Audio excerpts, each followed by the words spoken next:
Whoa, what am I doing over there? Look at that. Welcome back, Fun Fam. And if you're brand new to the channel, welcome in to Follow the Bradley's Fun. My name is Ronnie Bradley. I am the host of The Daily Dish, which you're watching right now. You should know that. Hope wherever you are, you're having a phenomenal day. Whether that is morning here on the East Coast, you're with us over here, or perhaps early morning as you go further west, or middle of the night in Hawaii. I guess it's still there, middle of the night over there, right? Or perhaps you're on the other side of the world and it's like a whole different day. I don't even know how that works, right? Did you know that Alaska is both the furthest west and the furthest east state in the United States? Yeah, there's a fun fact about Alaska because it crosses the international date line. And there you have it. So, speaking of the day, as of the recording of this, today is already the 5th day of June 2025. My gosh, we're getting behind. We're getting behind. It just feels like, my goodness gracious. Well, look at all of the wonderful people coming in today. It's like the opposite of yesterday. Yesterday, where it's like nobody here early, and today I start like a minute late, and like everybody's in the house already. I love it. I love seeing all these wonderful smiling faces. Guys, thank you so much for being the energon, right? That gets me out of bed, that gets me rolling, like the gigawatts, the caffeine. It's all you guys. You guys help me to it made me really happy. Like when I come in and there's so many people in the chat, I get very, very excited. I get very, very happy about all of that. So thank you guys so much for doing that. Like I've said many, many times before, and we'll say it again, just like the Autobots and Decepticons needed their energon, you're mine. You're the energon that makes this guy transform and roll out of bed in the morning to be here with you. A toast, Autobots. Boy, these are good. I needed to refuel. Energy! Energy! This stuff's the greatest! Oh my gosh, my goodness gracious me. Let me say hi to everybody that is coming in the chat. Coming in the chat. First through the door this morning, I think I saw Dan's Life at the Kingdom. Let's go back up to the top. There he is. Dan, are you working today? Are you out and about? Are you at the parks? Let me know. Tomorrow, I'll probably be live streaming from a park. I'm not sure. Tomorrow's the last day that I can go to Muppet Vision 3D, so we'll see what happens. I don't know how it's going to work out exactly.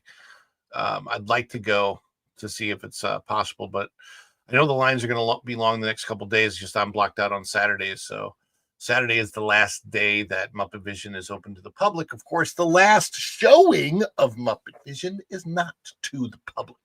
It will be behind closed doors as a cast member only event. And so many things at Disney are going to be closed up this year. It's really going to be interesting to see Disney with walls up, construction walls up in all 4 of their parks, while Epic Universe is open to the public.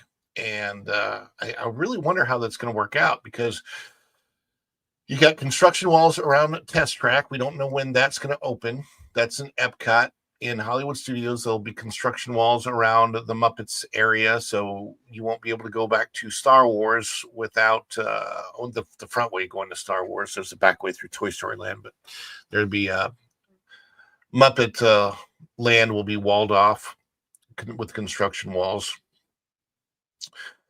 Then you have the construction walls that are already up in Animal Kingdom. So you already have 2 parks, Animal Kingdom and Epcot, with construction walls up. And then the Magic Kingdom later this year will have construction walls going up in August for the Rivers of America. So, wow, it's like crazy to think about how, I mean, if I still had faith in the Walt Disney Company that everything that they were going to do in these parks was going to make the parks better, then that would be great. But they just have destroyed so much of what was great about the parks before.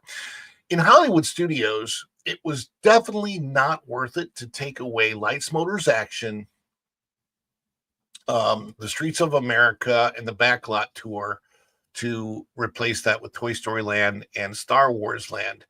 If they could have kept some of those things, or some of the elements of those things, especially in the Backlot Tour, they had the Disaster Canyon was amazing. Like, that was cool, and I wish they would have kept it. And it's still relevant. Even today, it's still relevant. But instead they went with generic fan fiction Star Wars Land, which of course Snortopoopas Q Burr would answer to as weird. Snortopoopas Q Burr is in the house.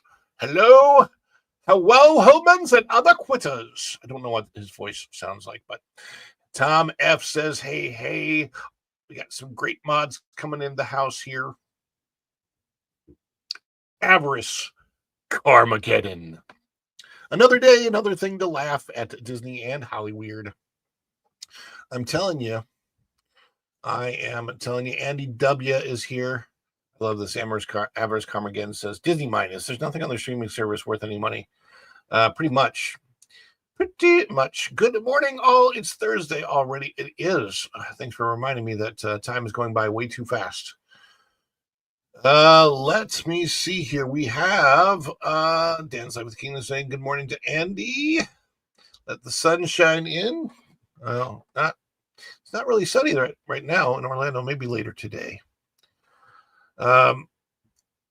This is the same bots that gave us Disney vloggers their views on the Disney content, because there's no way that many still care about the mouse. No, I think a lot of people, again, there is the Walt's firewall that I always say, that there's so much good at Disney because of what Walt did, and then carried on by Eisner, that it's a hard, they're making a lot of bad decisions lately, but they haven't completely destroyed the company yet. I'll put it that way. Although their move to Abu Dhabi, that's going to stave off a lot of people. That's going to be a really interesting thing.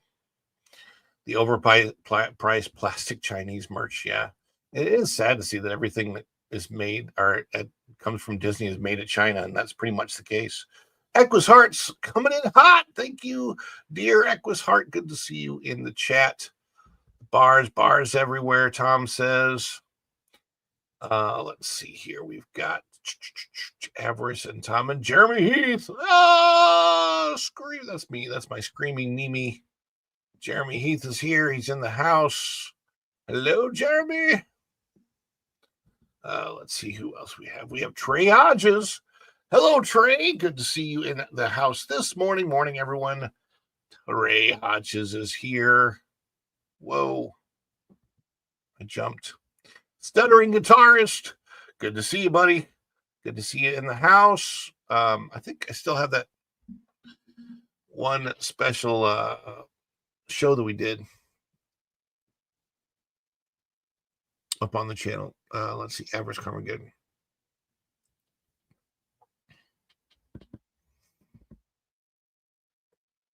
Hopping around the bars and construction at walls. That actually could make for a very interesting video. Let's check out all of the construction walls and all of the places to get sloshed at Walt Disney World. That would make for a very interesting video. Should I do it on B-roll? I'm not sure. Let's see. Not really for me. It's raining here, but it was sunny yesterday and Tuesday. Yes, it's raining where I am. But man, the rain was really coming down yesterday here. My gosh. Alaska is full of my cousins. Yes, it is. Lots of polar bears up there in Alaska. What's the gun for? Well, it's for the polar bears. Baked Alaska. Tom's drinking the morning away already, apparently. But okay, so you're off tomorrow, and also Buzz. So the plan would be, yes, it will be at the usual time, and there might be more than one, or we might go really long. I'm not really sure how it's all going to work out. It could end up getting delayed depending on my commute to the park. It could end up going at like 10 or 11 o'clock, but the plan would be for it to start at 9:30. We'll see how that works out. Does anyone know when Villains Land will start its construction? The thing is, if they're going to it's going to be interesting because they have to drain the rivers. There's so much they have to do there. It's, I don't know. When you say it's going to take 5 to 10 years, it's really going to be interesting to see how long it does, in fact, end up taking and what their plan is for how fast they're going to get all this done. Hanging with Eric and Raph is here. Yes, Disney has not announced that yet. Tanner Stanley, good to see you in the house this morning. Tanner Stanley is here. Good. Let's see. Going Shogi. Great. The great moderator. The great moderator from the West, Going Shogi, is here. Chef Shogi. Man, can Chef Shogi cook up a storm? Shaquille Shake. What is up? Hi, Shaquille. Hello. Good morning to you. Good morning to the Bud Files. Sue, what is up? Kaladin 910 is in the house. Good, my goodness. Lots of people coming in this morning. We appreciate that. I appreciate every single one of you. Thank you so much. And Dan says, be it Hollywood Studios tomorrow with some friends for their last Muppet visit. Yeah, indeed. We'll see how it ends up going. There's things that I don't know when I'm going to get to see if I can visit Geo 82. There's nothing in the only thing in Geo 82 for me is the view. The view from Geo 82 I would like to see. I would like to see how that looks. I would like to check out the area. But other than that, there's nothing in there for me because I don't drink alcohol. And there's no point in going in there for I think they have like a $17 or $20 non-alcoholic beverage. Why would I want to pay that for a beverage? That's just dumb. This cost me like less than a quarter. Just saying. Anyhow, well, guys, thank you for being in here. I want to present to you that we have a sale right now on everything in the spread shop. So there is 5 days left. The sale has begun today. Yes, indeed, stuttering. So here it is. You have the Make Disney Walt again. It's becoming more, it started out as something hopeful. I would love to make Disney Walt again. I don't know if that's going to happen. We're going to check out the first story today. And if that story, if the things from that story come to pass, it's a lot less likely that Disney becomes more Walt again, unfortunately. More going away from Walt. We have the Fedora Fines, which you will get asked about a lot because people will wonder, why is there a hat on your clothing if you get this. So follow the Bradley's Fun, and then you can talk. It's a good way to get people talking about the channel. So any of this merch that, and this one's $23, which means you can get it for 20% off, less than $20, for a very nice quality t-shirt. You can change the colors on those. Just to show you what that looks when you do change the colors. It's pretty cool, because you can make these any color you want. And I like this like darker gray color. Yeah, that one right there. It looks really, really nice. That is the charcoal gray. Yep. So any of that kind of stuff. But then there's also the Follow the Bradley's Fun family avatar stuff, right? And if you want to know what that merchandise looks like, well, here's the hat. I can show you what the hat looks like. I think Go and Shogi's got the link up there. Thank you, Go and Shogi. There's what the hat looks like. It's got the QR code on the side, which is really, really cool, because then people can scan it, become subscribers to the channel, and you go to the front. It's nice. Yep. Very, very good quality hat, good quality bags, and everything else. Can I get the? I don't. I'm not sure how that works out.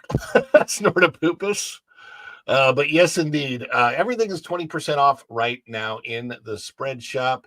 There's the link. It's in the chat. Go there. If you buy something during the show, please do let me know, because I will celebrate that. As I love to celebrate all the sport. I love celebrating you guys just being here. My gosh, everybody's so Pam's here. My mom has come in. Hi, Mom. Everybody say hi, Mom. And I love celebrating you all, celebrating you just being here. And we also celebrate any support that we get from the chats. We got a goal of 5 super chats. Now, the super chats are very specific. That's the only thing the goal is set for. It's 99 cents or anything above that contributes to the goal. And if you do that, let me know. I should be able to see it, celebrate that in the chat. More importantly, if you can't, don't do it, okay? But if you can, we appreciate all the support. And of course, I highlight any of those comments. So if you see those comments in the, if I see those comments in the chat, the super chats, I will highlight them. Of course, we also celebrate super things, super stickers, except super chats really. YouTube thing. That's the only thing that counts toward the goal. But any member chats, any member milestone chats, somebody becomes a member of the channel during the show, or somebody drops gifted memberships, as Go and Shogi dropped 5 yesterday. I think Stuttering Guitarist got one of those memberships. Yes, indeed. We will celebrate all of that. Thank you guys so much, because we thank you for that. Any PayPal, buy me a coffee, let me know about that. We will celebrate that too. What does a celebration look like? Well, guess what? A celebration. Let me show you what a celebration looks like. But as I show it to you, we all celebrate together. So if you are a member of the channel, you have custom emojis, throw those in the chat while we celebrate. If you're not a member of the channel, that is totally cool. We want to celebrate with you as well. So if you're not a member of the channel, dance emojis, fireworks emojis, anything like that, and we will celebrate with you. This is what a celebration looks like. Get ready. Guys, get ready to celebrate. Let's go. Here we go.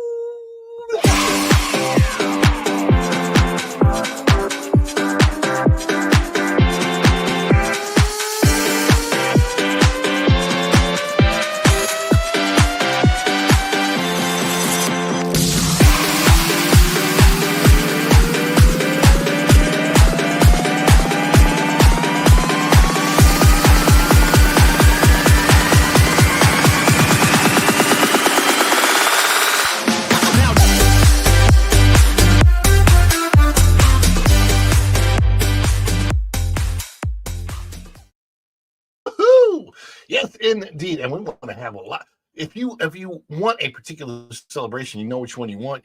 super chat that, and we'll do that celebration specifically for you.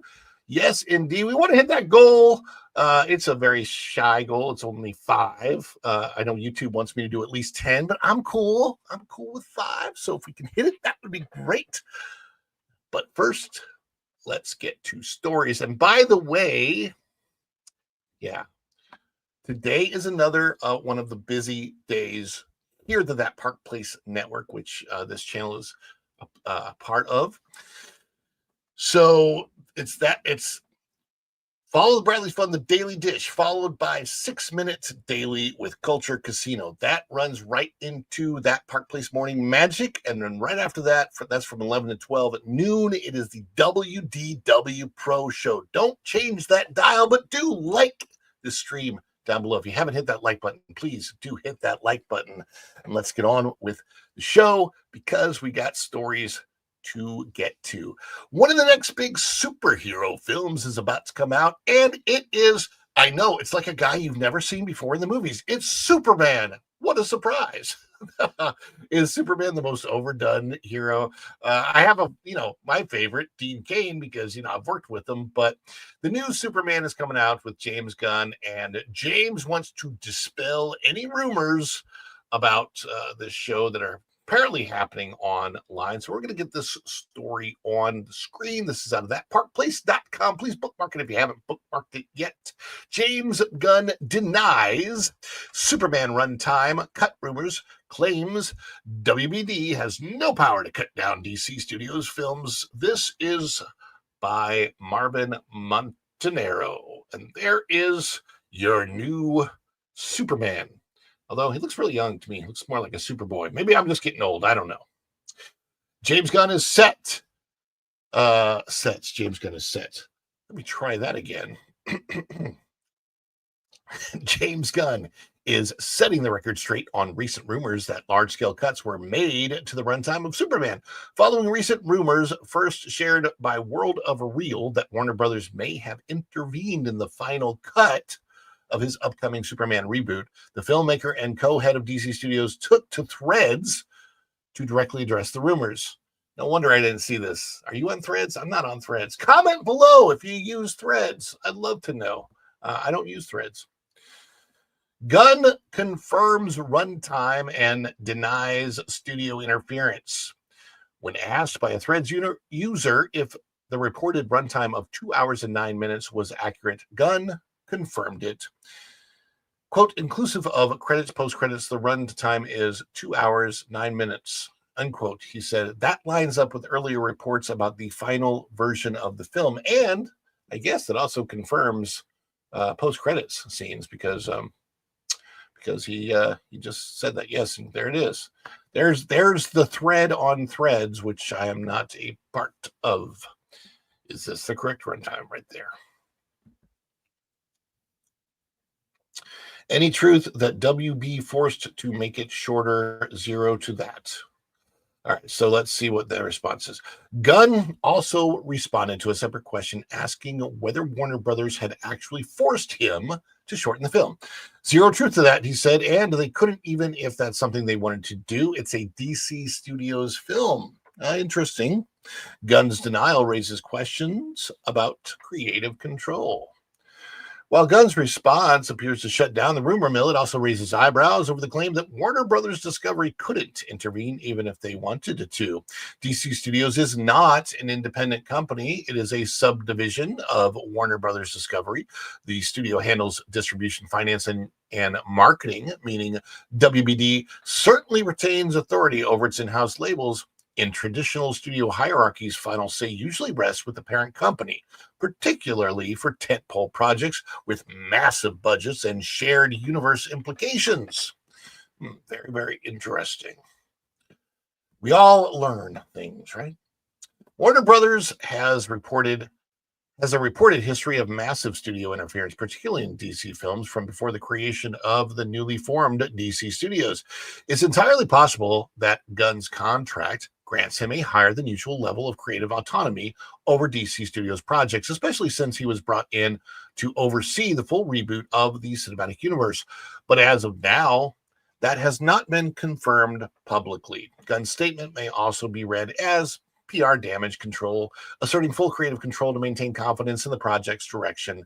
Whether that represents a genuine structural shift or just strong messaging remains to be seen. So, yeah, well, I'm kind of curious though. As we go along here in the story, I'd love to know your thoughts. You can comment them down below if you're planning on seeing this. Are you excited about it? I'm kind of curious about that.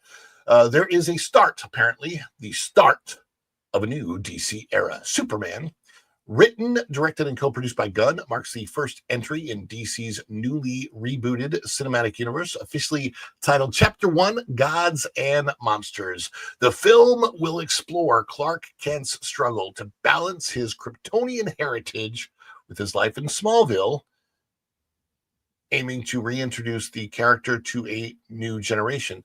I thought he was already in Metropolis in this, so I'm kind of curious about the whole Smallville line there. Although he does look more like Superboy than Superman in my hair. Hair looks good though. I gotta say that the hair very very much looks like Superman hair. So I'm kind of liking the Superman hair.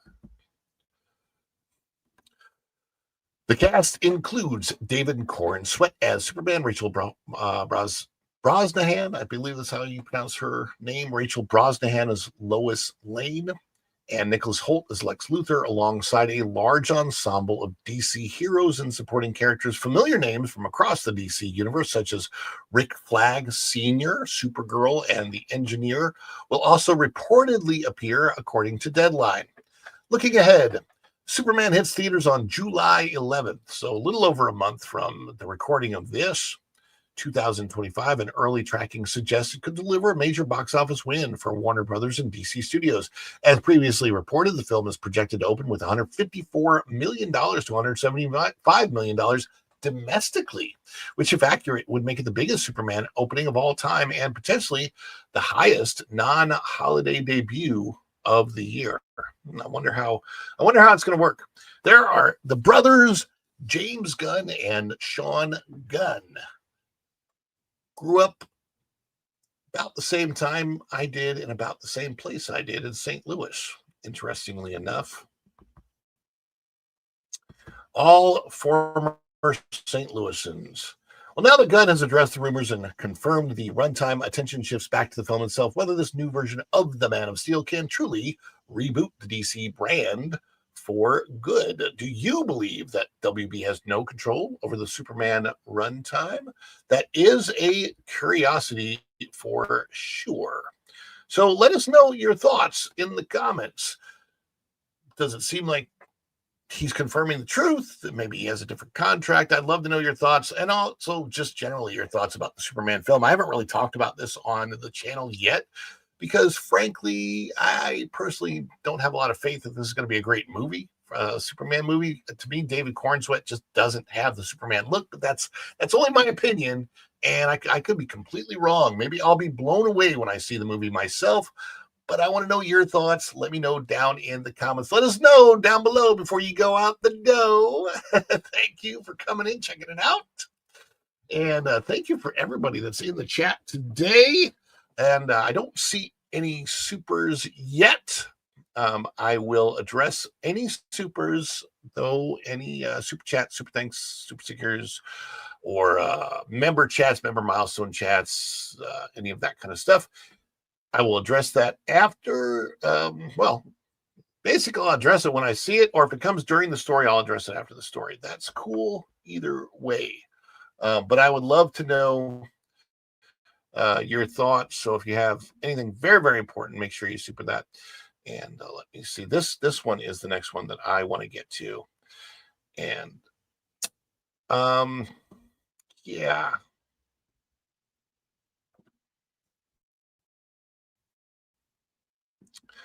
I don't know if this is good news or bad news. It's very, very difficult for me to figure out whether or not I think I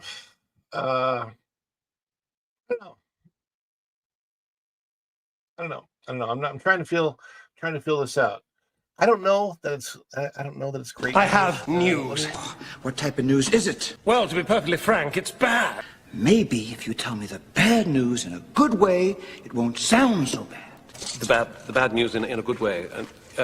Yes, I can do that. Well, here goes.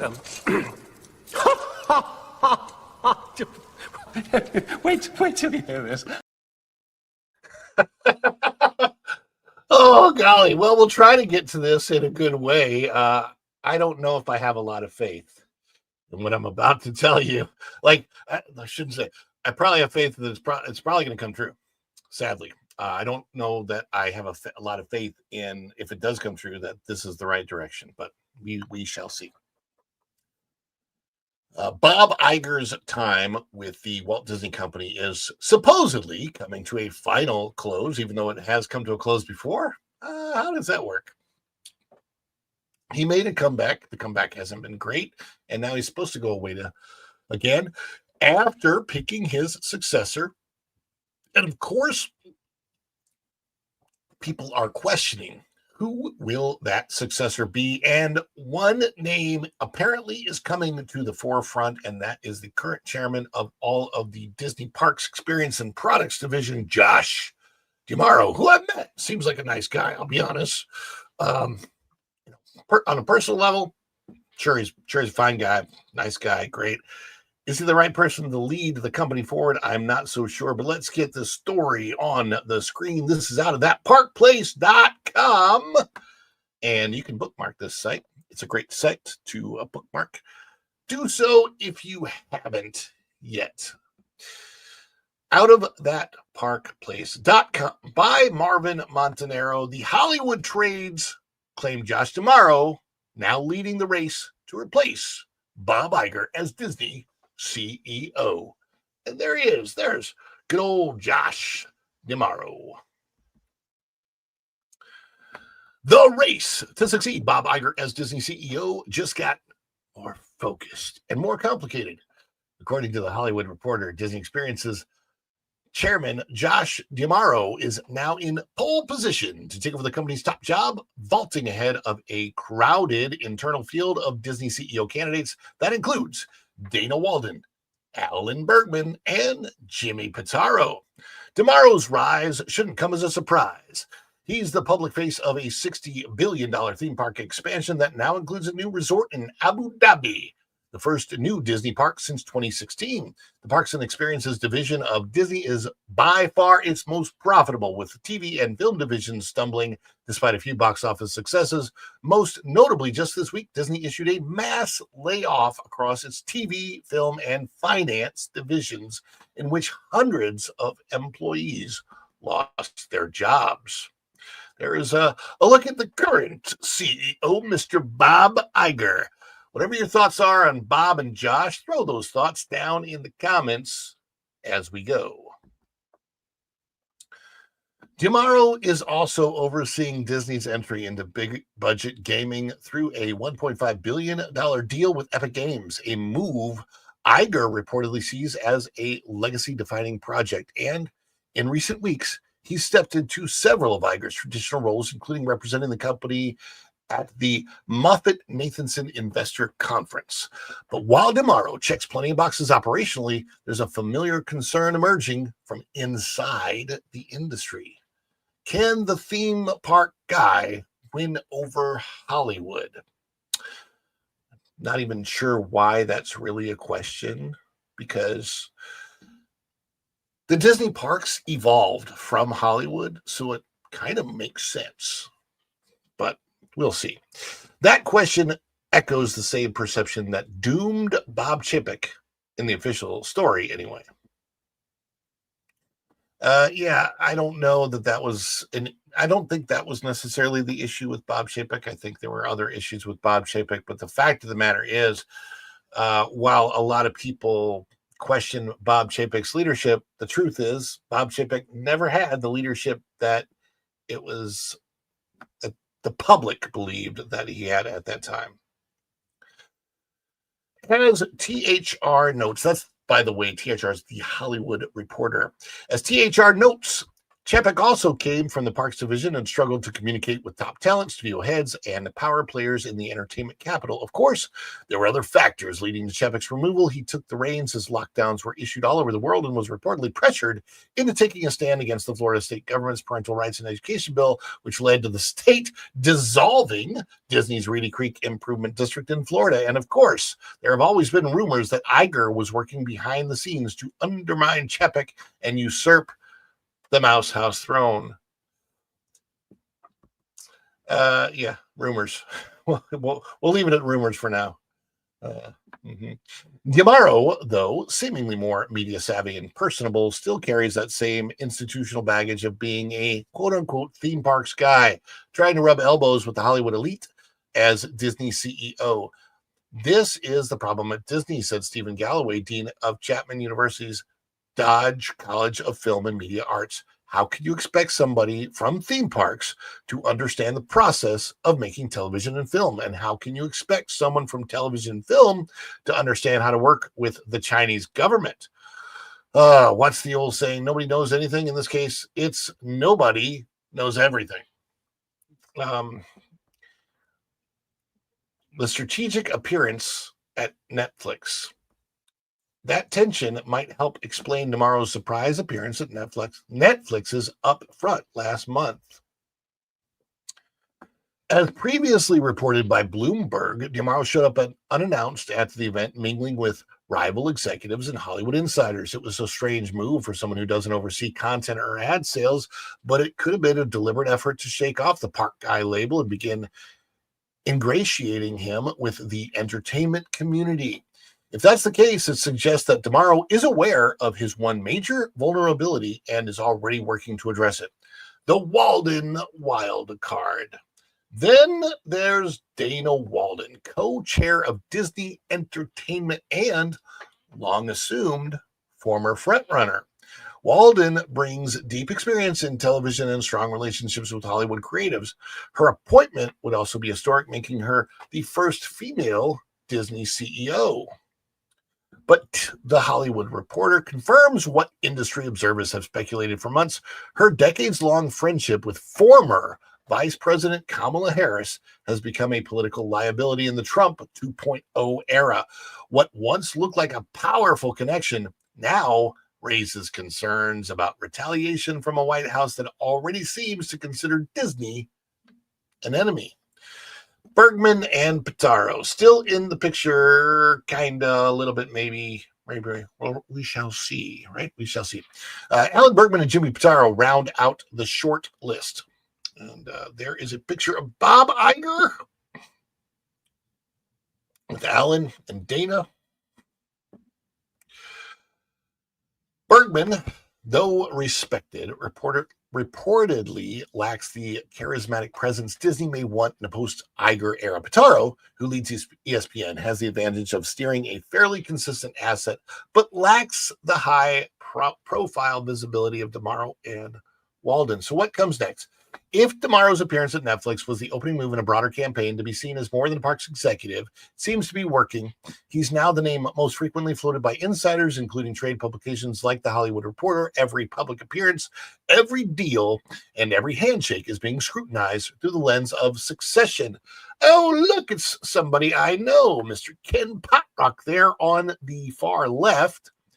Yes, I know him. I've worked with Ken when I worked for DVC. Ken was the head of DVC and at a lot of our events. So met him on several occasions. Seemingly a nice guy. I always thought he'd actually be a good front runner for the Disney company. So you have Ken Potrock there, Assad Aiz, then Asha, Ariana DeBose, and Josh D'Amaro from left to right. Still, questions do remain. Can Josh D'Amaro win over the same creative class that rejected Chapek as a Disney CEO? I don't think that's going to be that difficult, to be honest with you. Chapek rubbed a lot of people the wrong way just because his demeanor was not, just wasn't very, I don't know, charismatic.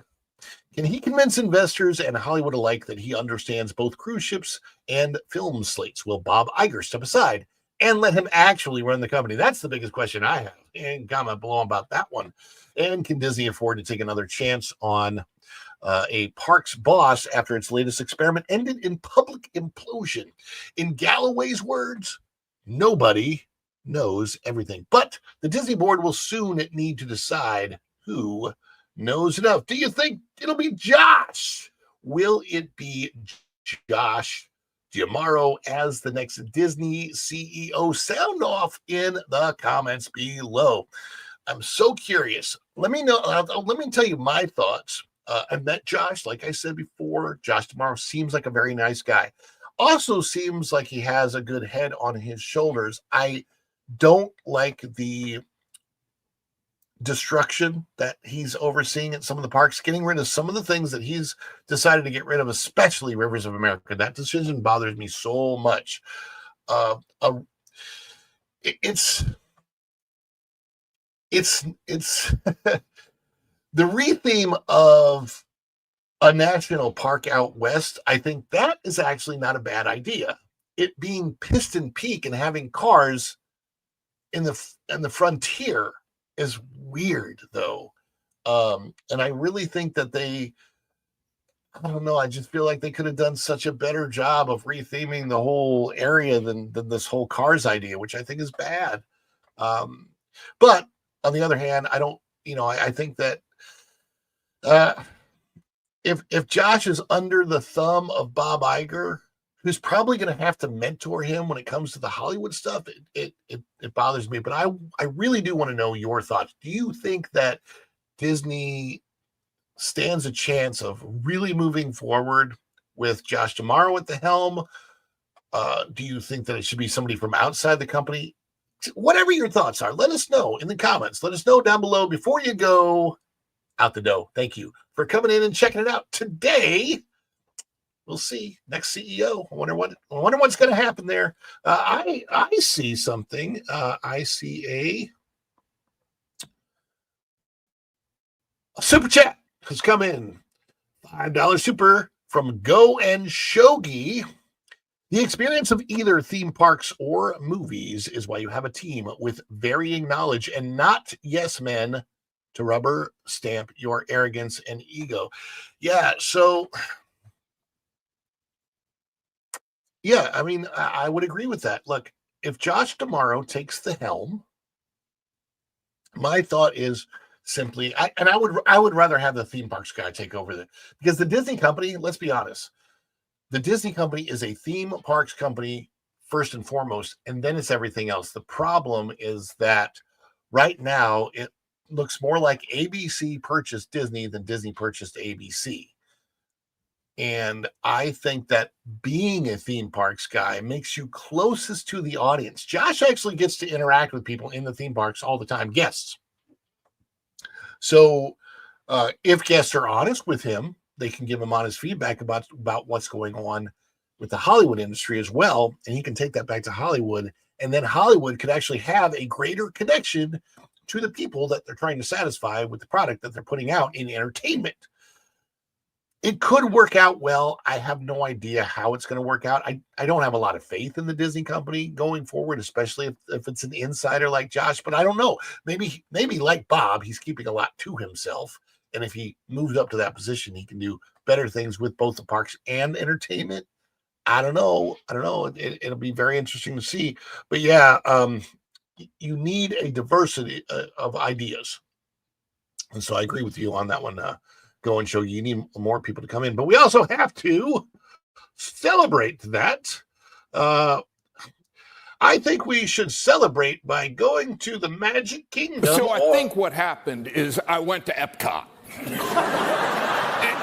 You can go around the whole world, and I had a couple in the Germany section, and I thought I went to China. Anyway, I'm a knucklehead. But I'm sure this guy has some... Yeah, he's a knucklehead. Yeah, so let's have we need a better celebration than that, though, right? Let's go and Shogi for 5. Let's celebrate. You guys ready? Let's celebrate in the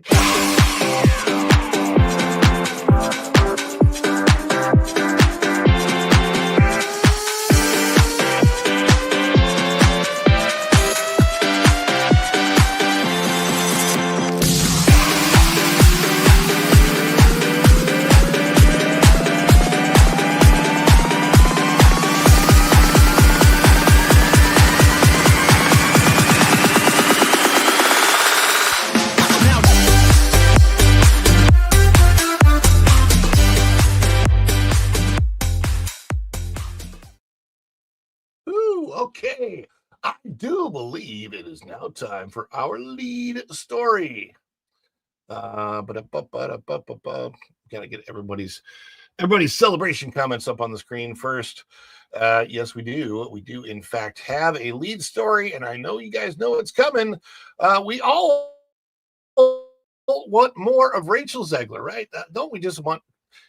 If you want more of Rachel Zegler, uh, I'm sure we all want that, right? That's like that we're just clamoring.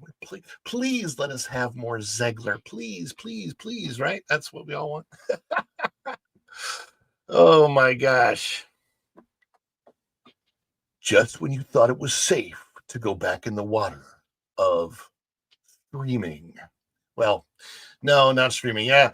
It's gosh, this story, as you probably already have guessed, is going to be weird. It seems like Snow White, the remake, the live action remake starring the beloved Rachel Zegler, is rushing its way into the stream. Maybe it's a rushing stream. I don't know, but it's rushing its way to streaming with a very, very rushed announcement. We had an announcement like yesterday, and it's coming out on streaming on Disney Plus in like, what is it, a week? Let's check out this story out of That Park Place. Let me get it on the screen for you. And of course, this is out of thatparkplace.com. Bookmark it if you haven't. And this is by none other than our good friend, WDW Pro. Get on the go with WDW Pro.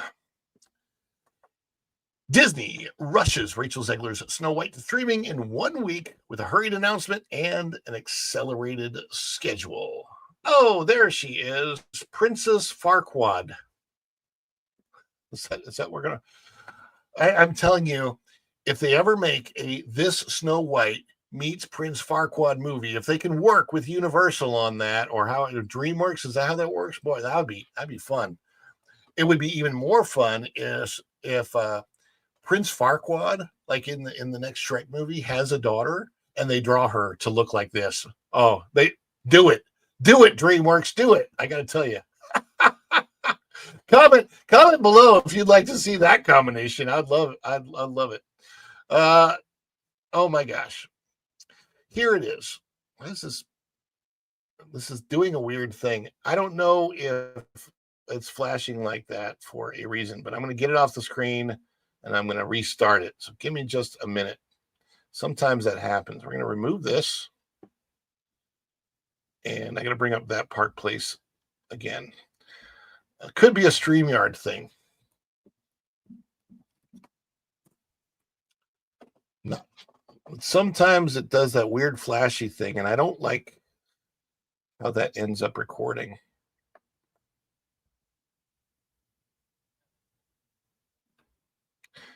Let me check it out. I think it's okay. Let me get it back on the screen for you all. Share the screen.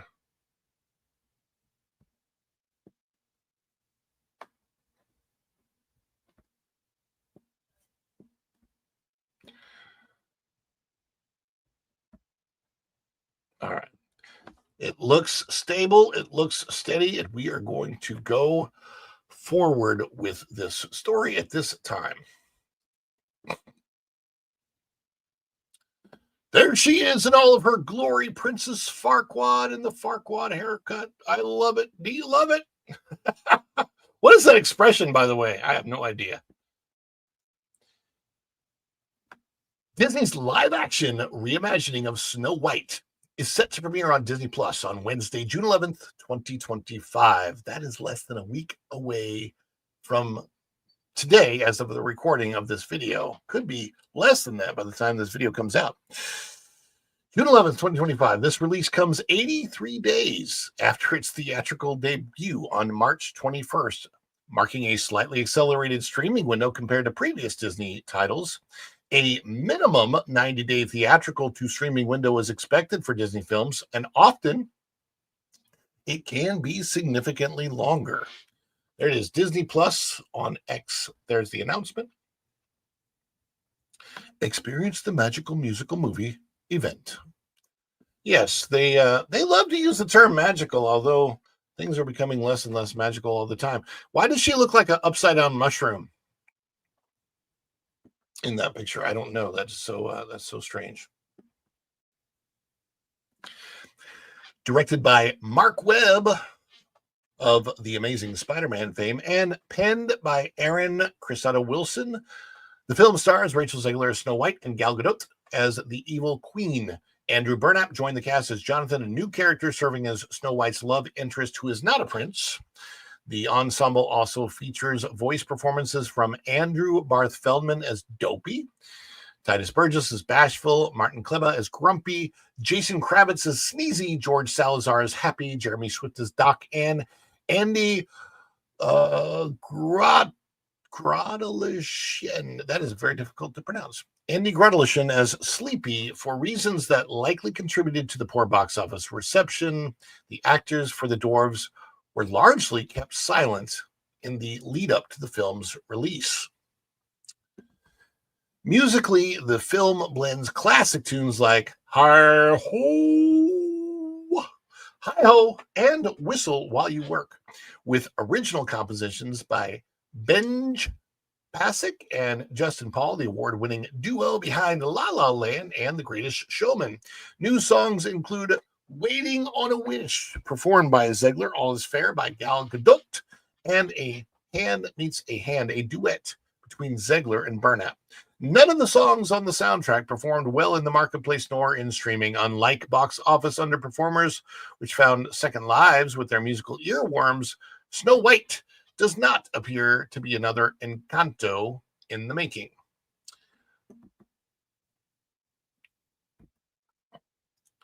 Despite, or perhaps because of it, its star-studded cast and musical pedigree, Snow White faced challenges at the box office, grossing, this is so sad to say, grossing a mere $205.5 million worldwide. Worldwide. This is not a domestic. This is $205 million worldwide against a production budget over $300 million before marketing, which probably added another 100 to 150 million to the overall cost. When combined with an undisclosed marketing cost, many speculate the film needed nearly $1 billion to break even. The film received poor reviews, holding a 40% on Rotten Tomatoes. Critics praised Zegler's vocals in the soundtrack, but were divided at best over the film's narrative choices and visual effects.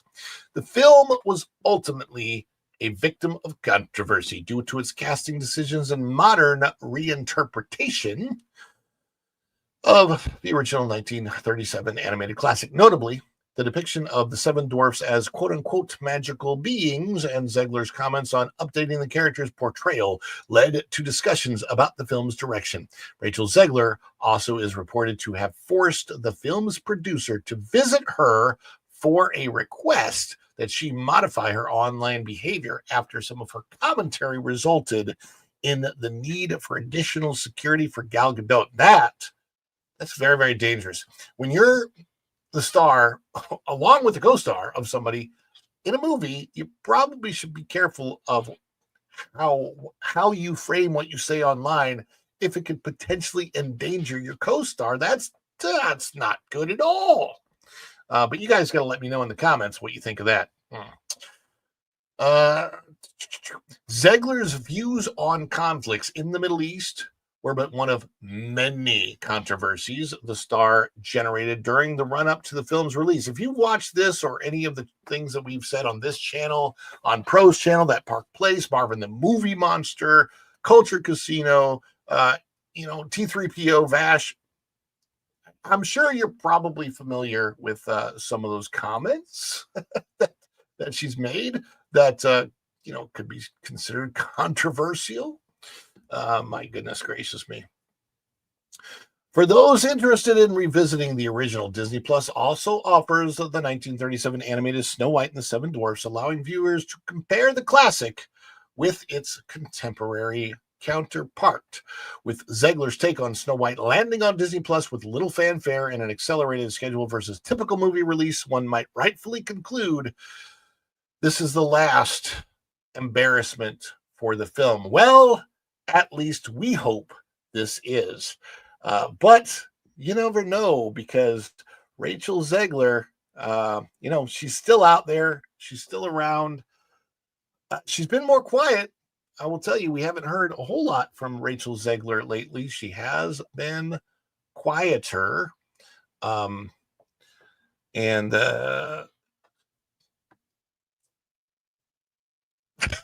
I don't I don't know. I don't know that she could make it any worse. It'd be very, very interesting. I keep saying this, Rachel Zegler needs to back out of Hollywood for about 5 years. It'd be great if she was humble enough to take the job as a waitress or server somewhere, because that would really humble her and make her understand what normal humanity is all about. So yeah, it's her comments such as ragging on the 1937 original Snow White. Now, remember, the original Snow White film, the animated classic that came out in 1937, all of Disney was built on the foundation of that movie. If that movie had not succeeded, Disney wouldn't be the company it was today. And Rachel Zegler basically said that she booted it to the curb. She said it was outdated. She said it was no good. I mean, first of all, it really can't be outdated. The story is from the 1500s. A lot of people don't understand that when you're doing a classic fairy tale, a lot of times it's set way in the past. So even if the ideas are outdated from the fairy tale, they're not outdated in the telling of it, because you're telling a story from the past. So you're telling a story that has those traditional prince meets princess values. They fall in love. They have the whole thing. I mean, she called the prince in the original a stalker. She clearly didn't see the movie correctly, because that's not what happened at all. There were so many different comments that she made that were just not really good. And also, it's kind of the tonality, the way that she made the comments, all of that. Yeah. Anyhow, I would love to know what your comments are in the whole situation. Are you going to watch? Have you watched Snow White? Did you watch it in the theaters? Are you excited for it to come to streaming? Are you going to watch it again on streaming? Have you not watched it, but then will watch it on streaming? I'm certainly going to try to watch it on streaming if I can get through it, because I promised that I would never, ever go see it in the theater. I wasn't going to give any extra money to it, so I didn't. But I'm going to watch it on streaming, but I need to know your thoughts and your comments. Comment below in the comments. That's where they are. That's where the comment section is. Yes. I want to know your comments. Comment below before you go out the door. Thank you so much for coming in and checking this one out today.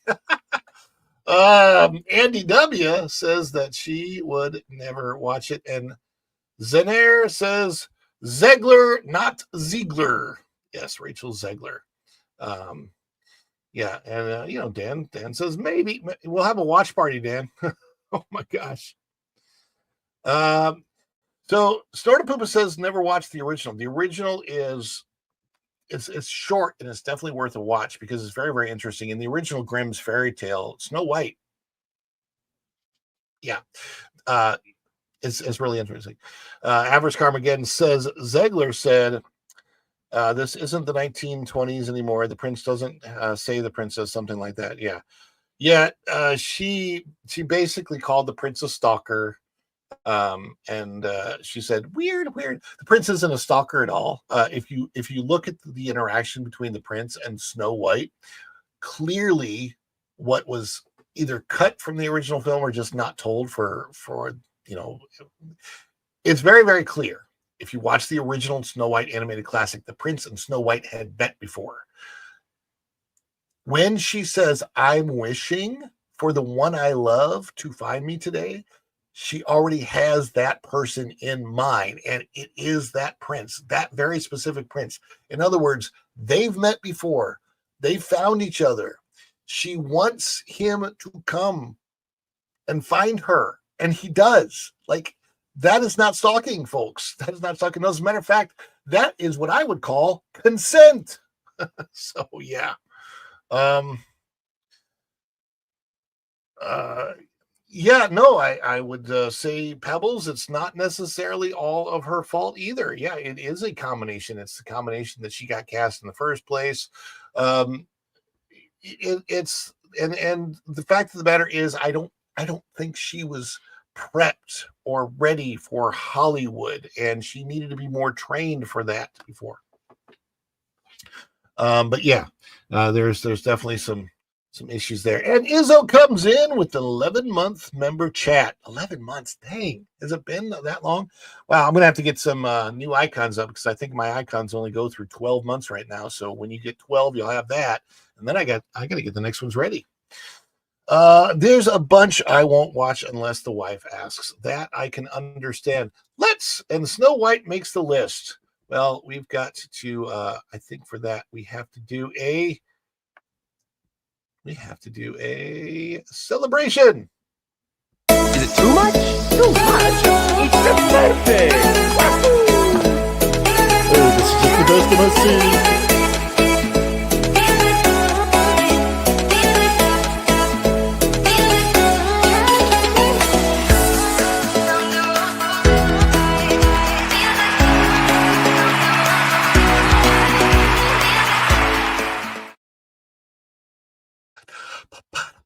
Oh, I'm still dancing. Thank you guys so much for coming in today. Thank you for the extra support. We super duper appreciate all of that extra support. And you guys are awesome. We had Go and Show You come in hot with the 5, and Izzo with the 11-month member chat. And I absolutely appreciate, you guys have no idea how much I appreciate it. It's a lot. Absolutely appreciate that support. And for that, before we go, let's give you the celebration with our favorite bear outside of Snortopoopus, Hugh Burr, our other favorite bear, that's Culture Bear.